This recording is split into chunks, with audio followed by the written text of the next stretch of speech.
Good evening, you're watching the news on Croatian television. A procession was held in Vukovar today from the Memorial Cemetery to the Ovčara farm in honor of all those who were killed or went missing after the fall of Vukovar. 26 years ago, more than 250 Croatian defenders and civilians were killed at Ovčara by Serb and JNA forces. Each year is even more difficult and the wound grows bigger because 26 years have passed and one begins to wonder if one will ever find their loved ones, those who gave us life.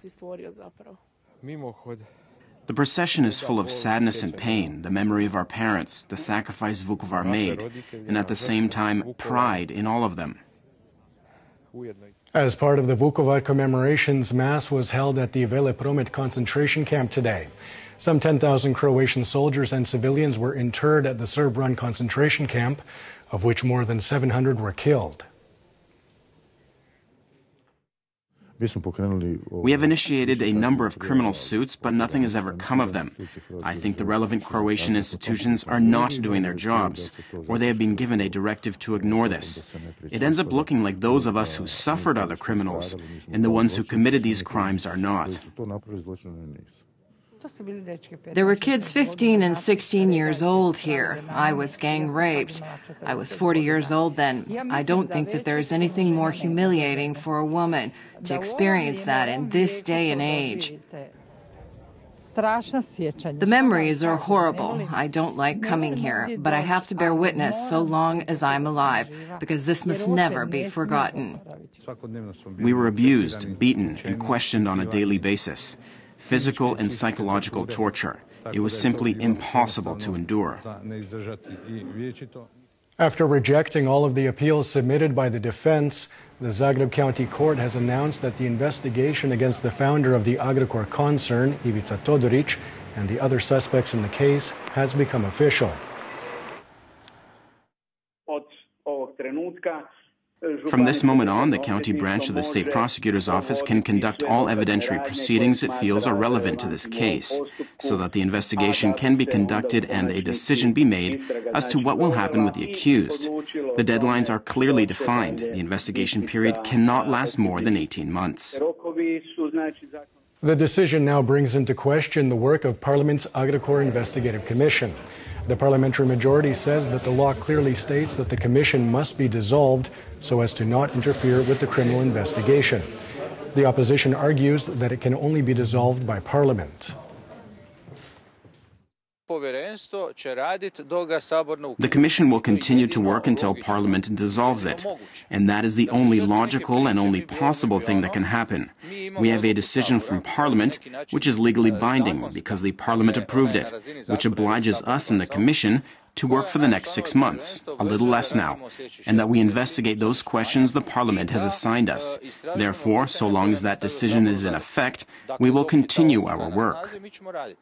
I think it is very clear what is behind this, because if it were simply a question of legal interpretation, it would be easy to amend the law or the parliamentary decision on the investigative commission. Obviously, they don't want that to happen, in spite of the fact that the President herself is calling for that. So it is clear that they want to hide the connection between politics and Ivica Todorić. They are now allegedly in conflict with Ivica Todorić, when in reality, Ivica Todorić is their creation. Deputy Prime Minister Martina Dalić today commented on the SDP's initiative to amend the Lex Agricor legislation. She also addressed the future of the Agricor concern. All of their failed initiatives to date have shown how much and in what way they have contributed to resolving this very difficult economic problem, and that contribution has been destructive. It's important to turn to a settlement deal and to make that final step to ensure that Agricor as a system continues to function normally and that creditors, to the extent that it's possible, can collect on their debts. It was decided in Brussels today that Amsterdam will be the new home of the European Medicines Agency. Earlier in the day, Croatia withdrew its bid to have Zagreb host the EMA, citing a biased selection process as the reason. Ireland and Malta also withdrew from the race. The agency has to be relocated from London as a result of Brexit. Croatia had made it clear that we wanted to have the agency in our territory. That's the first message. The second message is that we want all future decision-making to adopt geographical distribution to be the main and deciding factor. And we are hopeful that this will be the case. When the political pressure started, then we saw that Croatia was in an unfair situation and that the criteria and the point system were not in line with the EU's principles of equality, and that is why we in the government decided to withdraw our application. With this, we want to send a message, together with other countries that felt they were in an unfair situation, so that this doesn't happen again next time.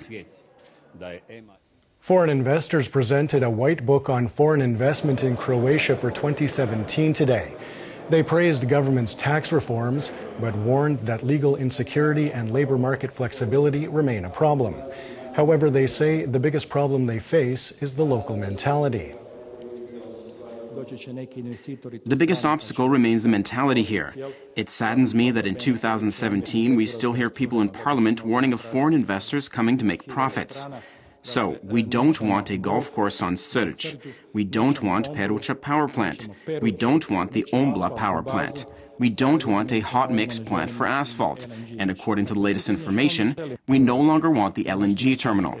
Therefore, the question is, what does this mentality of ours want for Croatia? The plan for reducing administrative barriers and red tape is being implemented. I would like, as the relevant minister, for the implementation of this plan to go even faster. However, by the end of the year, the plan, which covers 104 measures, will be 70% implemented. President Kolinda Grabar-Kitarović hosted a roundtable on youth without appropriate parental or guardian care today. The roundtable was organized by the Youth Council. The relevant ministries and institutions were also on hand for the discussion. One of my biggest problems is where I will live and find work. With the goal of all-encompassing protection for these youngsters, the ministry has announced the harmonization of legislation and has proposed cooperation between the relevant institutions in the fields of education, employment, and housing. I call on all state and civil institutions to become actively involved in achieving this goal. Investing into our youth means investing into the future of our country. Taking a quick look at sports, the Croatian national basketball team has gathered in Zagreb ahead of its first qualification games for the 2019 World Championships in China. Croatia plays an away game against the Netherlands on Friday and will host Italy 2 days later.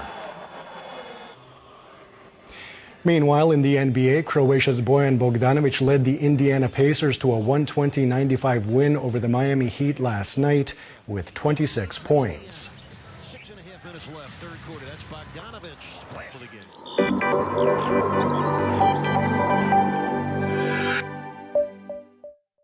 And now the forecast for tomorrow. Partly to predominantly sunny and dry. Some passing moderate cloud cover in the afternoon could bring with it some light rain in the Rijeka area.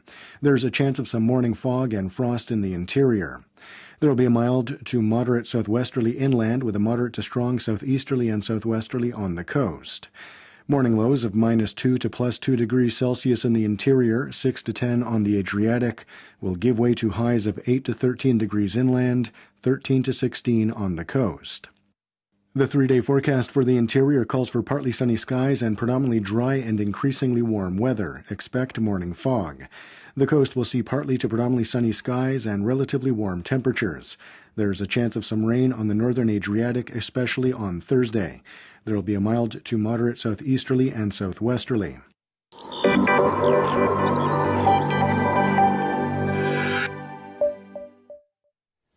And that wraps up the news. Be sure to join us again tomorrow night.